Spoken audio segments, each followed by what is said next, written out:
tidak peduli. Coba ulang sekali lagi. Tepuk tangan dengan punggung tangan. Lakukan berulang-ulang. Tepuk-tepuk tangan kirimu. Tepuk-tepuk sampai ke bahu. Tepuk-tepuk tangan kananmu. Tepuk-tepuk sampai ke bahu. Gerak-gerak jari tanganmu. Putar-putar di hadapanmu. Satukan kedua tanganmu. Menjinjit sesuka hatimu.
Ya, sekarang kita lanjutkan mengolah naskah. Silahkan naskahnya diolah.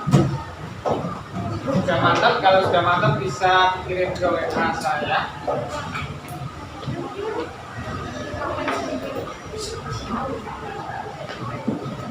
Kita sudah banyak yang mengumpulkan. Dan menuliskan juga. Ya, berat kelompok 3 guys. Jadi yang sudah mengumpulkan di WA saya ada 5 kelompok yang sudah. Kelompok 1 yang judulnya bersyukur 5. Saya bacakan yang lain. Kelompok 1 dakwah pentingnya bersyukur. Kelompok 5 dakwah LGBT dalam pandangan Islam. Kelompok 2 dakwah adat muslim bersosial media. Kelompok 6 dakwah keutamaan bulan Ramadan. Kelompok 4 khutbah berurutan yang baik. Ya, mau maju sesuai urutan ini? Atau mau lagi? Urutan, ya. Silakan bisa majuin.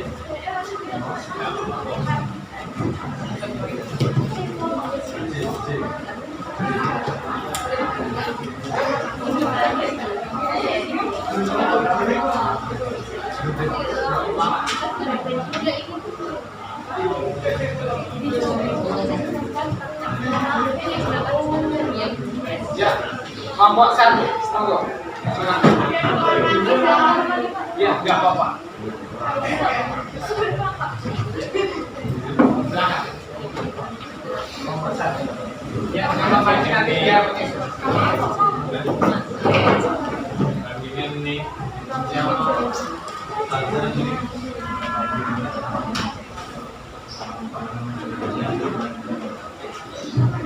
ya, salah satu operator boleh pakai kering atau pakai panah. Awas itu lanjut. Kalau panah kamu berarti dinaikin lagi biar kelihatan.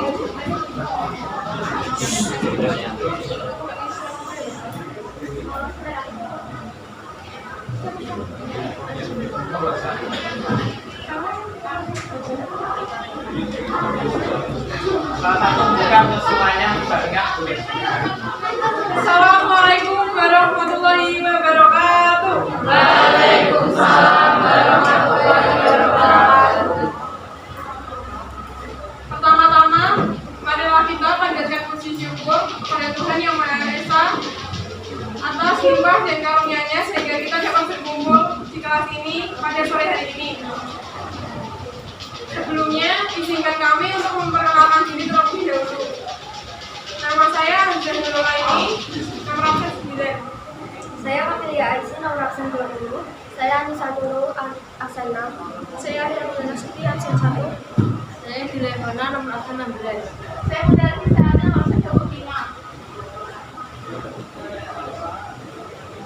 Yang kedua, semoga salawat dan salam senantiasa tercurahkan kepada suri tauladan kita Nabi Muhammad SAW, keluarganya, para sahabatnya, serta para pengikut setianya hingga akhir zaman. Hadirin yang berbahagia, pada kesempatan yang luar biasa ini, kami memohon izin berdiri di sini untuk membawakan dakwah tentang bersyukur. Mudah-mudahan dakwah tentang bersyukur yang kami bawakan mengingatkan kembali pada kita betapa pentingnya untuk selalu bersyukur. Kita sebagai manusia adalah makhluk yang istimewa, tapi diketahui Allah dengan akal dan pikiran oleh Allah Subhanahu wa Ta'ala. Dan karena ini kita sebagai manusia dan hamba yang taat juga wajib untuk bersyukur kepada Allah Subhanahu wa Ta'ala. Jadi bersyukur itu berarti kita berterima kasih dan menerima dengan sungguh-sungguh atas nikmat atau anugerah yang telah diberikan oleh Allah Subhanahu wa Ta'ala. Kita mendapatkan banyak nikmat, yaitu nikmat sehat, nikmat iman, dan juga nikmat dapat berpikir, dan masih banyak nikmat lainnya yang kita tidak bisa hitung satu persatu. Namun seringkali kita berpikiran bahwa nikmat itu hanya materi, sekedar materi dan uang, yang mana ini adalah pemikiran yang salah, dan dibuktikan dengan saat kita kekurangan materi, harta, kita seringkali sulit untuk bersyukur. Dan pemikiran ini harus dihilangkan karena apa saja yang kita dapatkan dari Allah Subhanahu wa Ta'ala yang sudah kita peroleh, kita harus menerimanya dengan rasa syukur, walaupun itu hanya dalam bentuk yang sekecil apapun. Di dalam sebuah hadis disebutkan Rasulullah SAW bersabda, "Man lam yashkurul qailan lam yashkurul katsira." Barang siapa yang belum mensyukuri nikmat yang sedikit, maka belum mensyukuri nikmat yang banyak. Sahih Bukhari.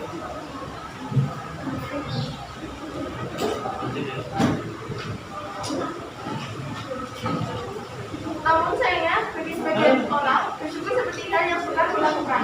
Terus menginginkan hal yang lebih tanpa mempedulikan nikmat yang telah diberikan oleh Allah Subhanahu wa Ta'ala.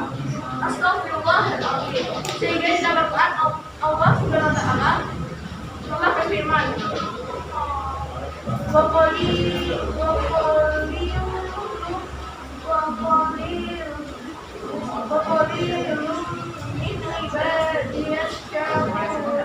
sedikit sekali dari hamba-hambaku yang banyak bersyukur. Quran 1 ayat 13. Teladan Rasulullah adalah contoh paripurna seorang hamba yang bersyukur kepada Allah. Beliau selalu mensyukuri apapun yang diberikan Allah kepadanya. Apapun situasi, kondisi yang menimpa dirinya, Rasulullah mengekspresikan rasa syukurnya atas semua nikmat Allah bukan hanya lewat lisan saja, namun juga melalui perbuatan atau tindakan nyata. Di antaranya adalah juga tekun beribadah kepada Allah. Kendati Rasulullah sudah dijamin Allah juga, namun ibadahnya begitu hebat. Bahkan dikisahkan kalau saking tekun dan khususnya menunaikan sholat malam, kedua telapak kaki Rasulullah sampai pecah-pecah. Rasulullah sangat tekun berpuasa, berzikir, dan juga sangat dermawan. Untuk baik dan sama posisi istimewa sebagai seorang utusan Allah yang membuat Rasulullah berleha-leha dan kemaruk. Meski sudah dijaga dari Allah dari melaksanakan perbuatan Rasulullah dengan menangis meminta ampunan kepada Allah dalam kehidupan sehari-hari. Dalam kehidupan sehari-hari ada banyak juga contoh sikap bersyukur yang dapat diterapkan. Mulai dari bersyukur karena masih bisa bernafas ketika bangun tidur, rezeki yang berbuka, juga kebahagiaan dari orang tua dan teman. Hikmah bersyukur. Hadirin yang berbahagia, tidaklah hidup akan terasa teguh, dalam itu hidup akan masih tentram, dan kualitas hidup akan bertambah. Manusia tidak luput dari dosa selama hidupnya. Dengan bersyukur, Allah akan mengampuni dosa-dosa kita dan memberikan pahala. Hal tersebut dijelaskan dalam hadis riwayat Hakim dan Sahih Hakim dan Muslim. Allah Subhanahu wa Ta'ala tidak memberi suatu nikmat kepada seorang hamba kemudian ia melupakan alhamdulillah, kecuali Allah Subhanahu wa Ta'ala menilai ia telah mensyukuri nikmat itu. Apabila dia mengatakan alhamdulillah yang kedua, maka Allah Subhanahu wa Ta'ala akan memberikan pahala yang baru lagi. Apabila dia mengatakan alhamdulillah yang ketiga kalinya, maka Allah Subhanahu wa Ta'ala mengampuni dosa-dosanya. Selain itu disebutkan dalam Al-Quran bahwa Allah Subhanahu wa Ta'ala berfirman, "La in syakartum la azidannakum wa la in kafartum inna adzabi lasyadid." Sesungguhnya jika kamu bersyukur niscaya aku akan menambah nikmat kepadamu. Tetapi jika kamu mengingkari nikmatku, sesungguhnya azabku benar-benar sangat keras. Dalam ayat telah tulis hikmah, jika kita bersyukur akan nikmat Allah, maka Allah akan menambahkan nikmat tersebut. Jika kita kufur, maka Allah akan mengurangi nikmatnya. Oleh karena itu,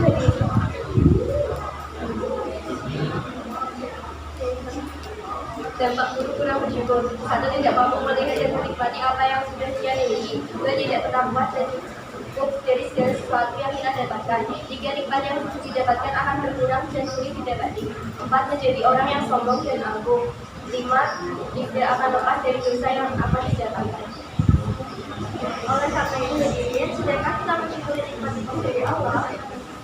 Sudahkah kita bersyukur dengan hati dengan bersyukur kita? Kalau belum, marilah kita berusaha untuk senantiasa bersyukur atas nikmat apapun yang diberikan. Bukan untuk hal yang besar, namun cobalah untuk mensyukuri hal-hal yang kecil yang mungkin orang biasa tidak seperti itu. Karena doa yang tentang bersyukur yang dapat kami sampaikan, semoga doa tentang bersyukur kepada Allah ini dapat menyadarkan kepada kita yang senantiasa bersyukur kepada Allah dan memberikan rahmat kepada segala ini dalam selanjutnya kalau mohon maaf. Wassalamualaikum warahmatullahi wabarakatuh. Assalamualaikum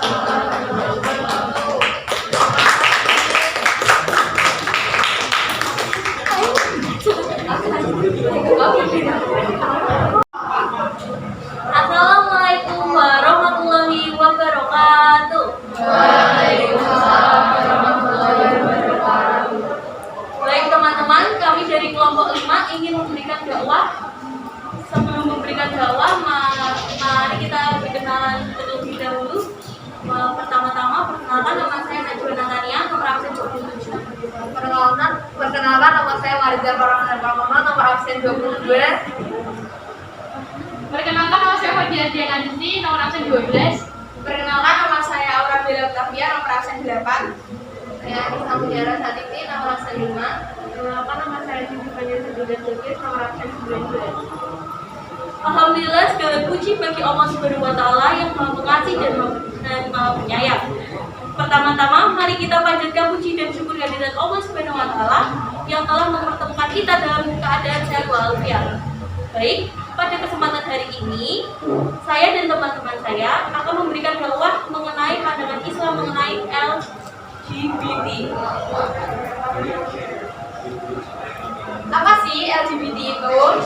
Seperti yang kita tahu sekarang bahwa LGBT terdengar tidak asing lagi bagi kita semua, bukan? Ada yang tahu apa itu LGBT? Jadi LGBT merupakan akronim dari lesbian, gay, biseksual, dan transgender. Istilah ini sudah ada sejak tahun 1990-an. Bahkan untuk lambangnya sendiri merupakan bendera berwarna pelangi. Bahkan sejak adanya bendera ini, warna pelangi sudah tidak lagi indah, bukan? LGBT sudah banyak didukung di berbagai negara saat ini. Bahkan LGBT sekarang adalah hal yang wajar di mata beberapa orang. Itulah sedikit tanda dari akhir zaman. Berikut ada beberapa potongan ayat tentang LGBT. Bismillahirrahmanirrahim. Walu qala liqaumihi in kuntum lata'muruna fahisatan ma sabaqakum biha min ahadin minal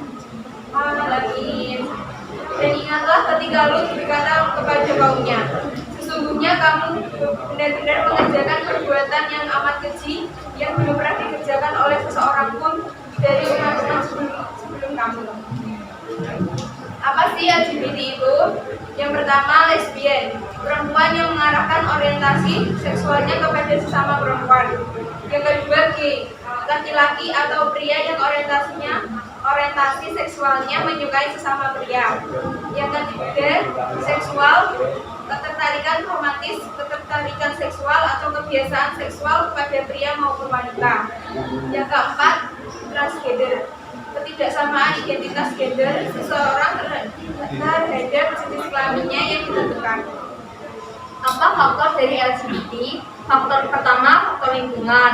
Beberapa orang yang menjadi seorang LGBT mengaku bahwa pergaulan mereka dapat mengaruhi orientasi seksual mereka saat ini. Kedua, faktor genetik. Hal ini disebabkan oleh hormon yang tidak seimbang dalam tubuh. Pada dasarnya, naluri akan orientasi seksual akan berkembang sebelum pubertas atau sebelum seseorang memiliki pengalaman seksual. Ketiga, faktor traumatis. Pengalaman buruk yang dialami seseorang akan terus melekat di dalam hati dan pikiran sehingga menimbulkan trauma. Salah satu contoh pengalaman traumatis yaitu pelecehan seksual.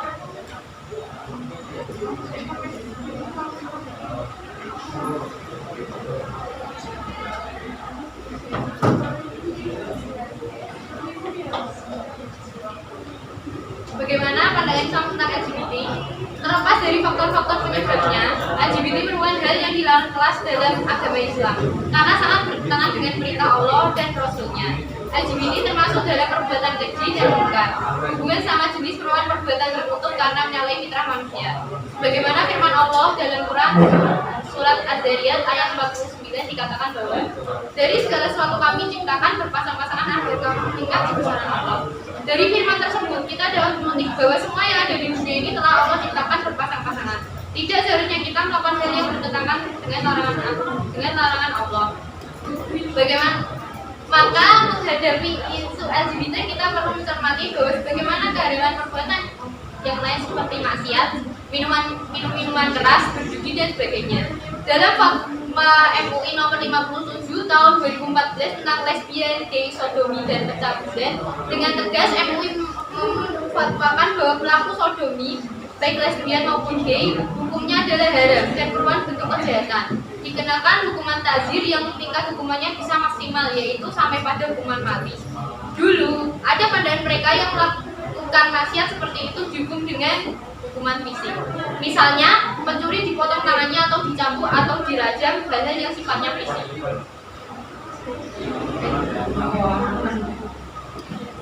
Lalu ada perbedaan dalam pandang ulama dalam melihat persoalan seperti ini. Islam adalah agama kemanusiaan, agama yang memanusiakan manusia.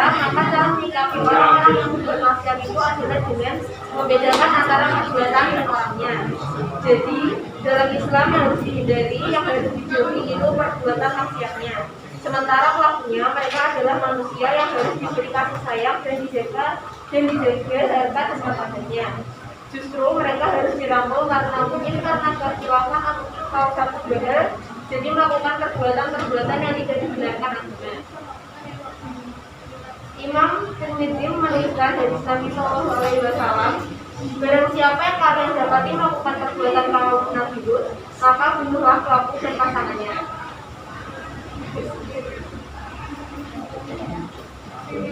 Lalu bagaimana dampak LGBT?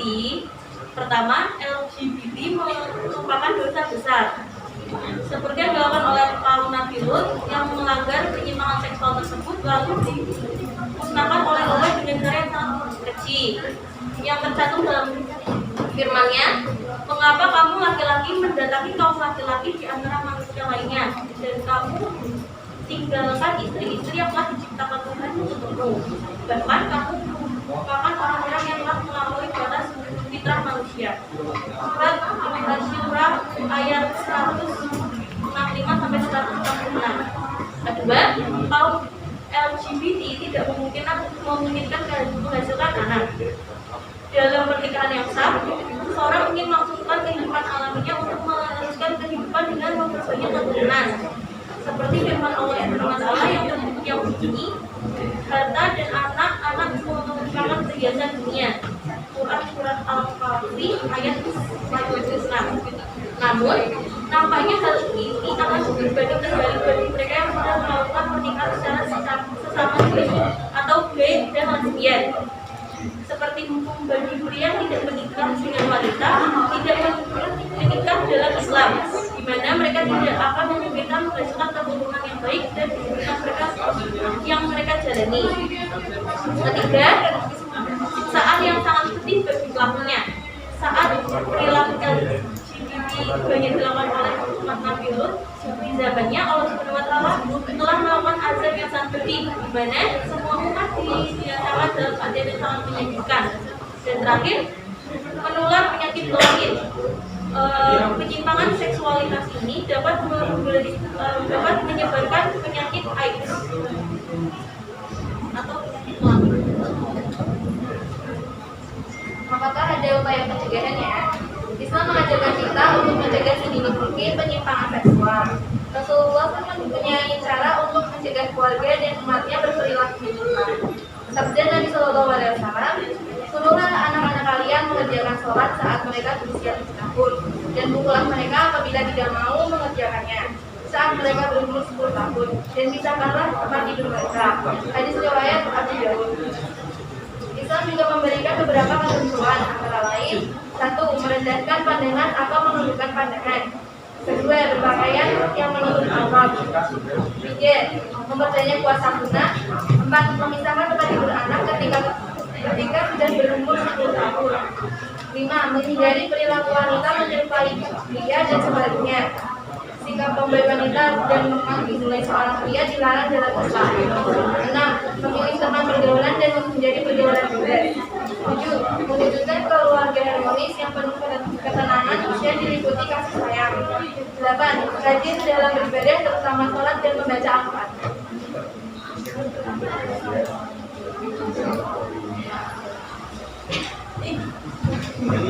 Terima kasih. Baik.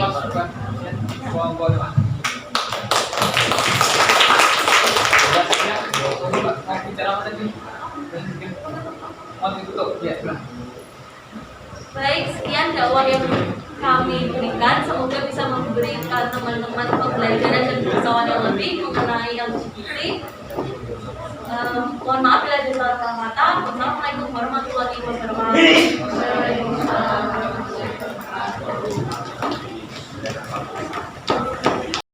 Assalamualaikum warahmatullahi wabarakatuh. Perkenalkan, kami jadi Muda. Di sini kami akan menyampaikan dakwah dengan tema ajak muslim sosial media. Sebelum itu, perkenalkanlah kami untuk memperkenalkan diri terlebih dahulu. Perkenalkan, saya Alexandra Naswa dari Berita. Nama saya Sirina Sastra Mustari, nomor absen 9. Nama saya Rena Pramatya Indro, nomor absen 7. Nama saya Jati Rasari, nomor absen 8. Nama saya Naila Yani, nomor absen 26. Nama saya Alika, nomor absen 2. Assalamualaikum warahmatullahi wabarakatuh. Bismillahirrahmanirrahim. Alhamdulillahirabbil alamin. Wassalatu wassalamu ala asyrofil anbiya'i wal mursalin sayyidina Muhammad wa ala alihi wa sahbihi ajma'in. Kaum muslimin muslimat, marilah kita panjatkan puji syukur kepada Allah Subhanahu wa Ta'ala.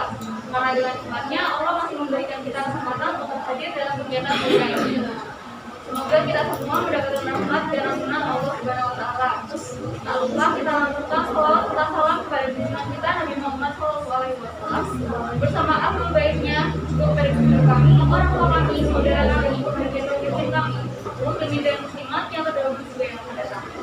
Teman-teman yang saya sayangi, kita sebagai generasi muda pastinya gemar menggunakan gadget dan sosial media. Dalam bersosial media, tentunya kita harus menerapkan adab-adab yang harus berlaku dan dilaksanakan sebagai kaum muda yang berpendidikan dan juga sebagai seorang muslim. Banyak sekali teman-teman kita di luar sana yang kerap menyalahgunakan sosial media untuk melakukan hal-hal yang tidak sesuai dengan adab. Maka dari itu, mari kita simak beberapa hal mengenai adab bersosial media sebagai seorang muslim. Yang pertama yaitu dari Quran surat Al-Hujurat ayat 6.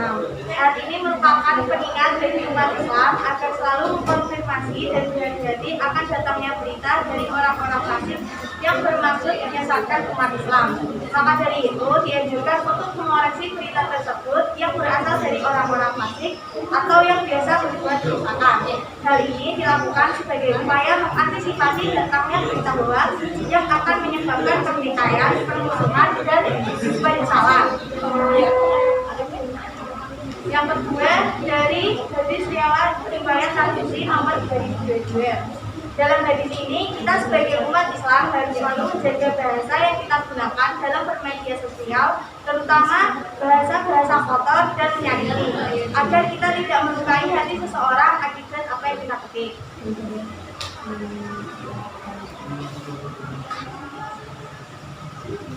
Yang ketiga, dari Quran Surat Al-Hujurat ayat 11. Dalam hadis ini juga menerangkan bahwa kita jangan mengolok-olok seseorang karena merupakan perbuatan yang buruk. Saat berada di dalam bermedia sosial, kita tentu tidak boleh menggunakannya hanya untuk mengolok-olok seseorang karena bisa saja ejekan yang kita buat bisa membuat dampak yang buruk bagi orang tersebut.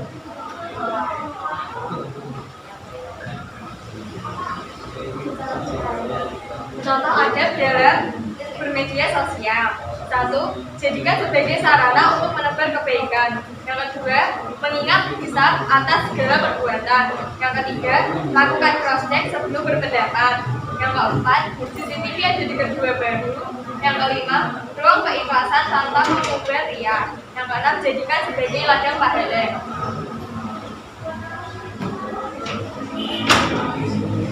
Nah, jadi di sini kami ada beberapa contoh kasus. Yang pertama itu adalah kasusnya Suri, yaitu artis Korea. Nah, karena komenan-komenan beberapa orang di akun Instagramnya, dia itu merasa sangat depresi dan juga sangat sedih.